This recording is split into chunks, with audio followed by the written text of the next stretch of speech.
minutes.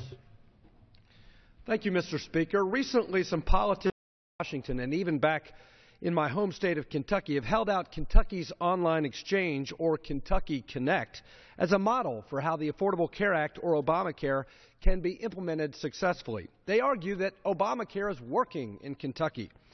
Well, it's true that unlike the billion-dollar malfunctioning healthcare.gov website, the Kentucky Connect website has appeared to function properly. But that's about all that works well. Obamacare is making life harder for most Kentucky families and small businesses, driving up premiums and deductibles, taking away choices of doctors and hospitals, and forcing people to lose the insurance coverage that they liked. The president promised that if you like your health care plan, you'll get to keep it. But 280,000 of my fellow Kentuckians have lost the health insurance that they had, the health insurance that they liked. The government is taking away choices.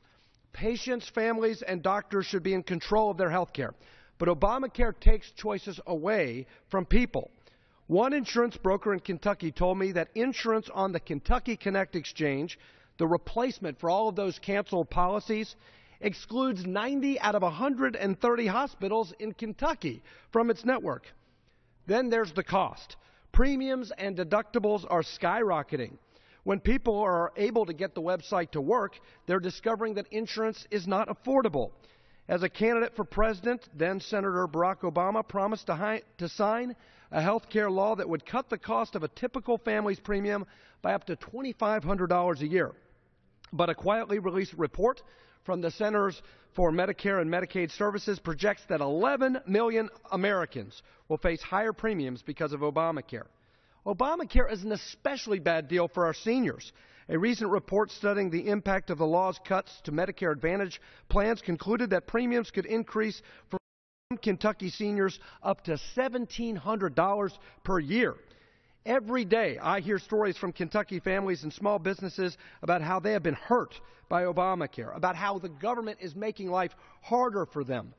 Consider Tony Calvert, a truck driver and member of the Teamsters Union who lives in my district. He stood up at my town hall meeting in Winchester, Kentucky, and he told me he suffered from aggressive stage 4 mantle cell lymphoma and lost his current health insurance. The least expensive replacement policy he could find on the Kentucky Connect exchange was $1,800 more per month.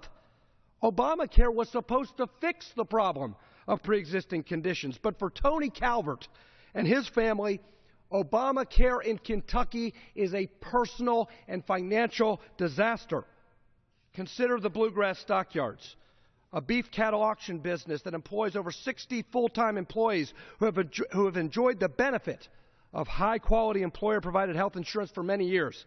In 2010, the company's cost per employee was about $250 each month, and it provided about a $1,500 deductible, good prescription coverage, and $3,000 out-of-pocket maximum. By 2014, this company faced a 50% increase in cost because of Obamacare, and nowhere near the coverage quality that they had been able to provide to their employees in the past. And moving all of their employees to Kentucky Connect was no help. The very best scenario they have come up with is to purchase a policy at over a 9% increase in premiums, a $5,000 in-network deductible, and a $10,000 out-of-network deductible, and these are narrow networks.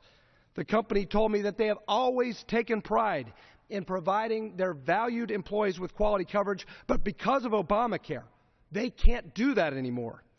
And then there's Joe and Laura Westbrook. They've been owners and operators of Speedflow and Snapflow, a family printing company in Lexington, Kentucky, since 1976.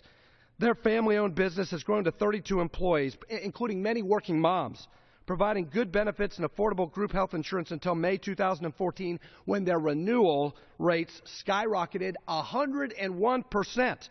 To make matters worse, the available post-Obamacare plans had deductibles that were 3 times larger than the pre-Obamacare plans. These increases threaten to make it impossible for them to continue to provide their employees with health insurance, and for the first time, they had to ask their employees to contribute to cover the cost of these increased cost of the new plans. The VA scandal is a window into the future of Obamacare. It is a window into what government health care looks like. Higher costs, higher premiums, less choices. Let's get together as a country, acknowledge that this law doesn't work. It's unfortunate that Obamacare doesn't work. The American people deserve health care reform that actually lowers costs, that provides more choices, and does not put bureaucrats in charge of health care. Thank you, Mr. Speaker, and I yield back.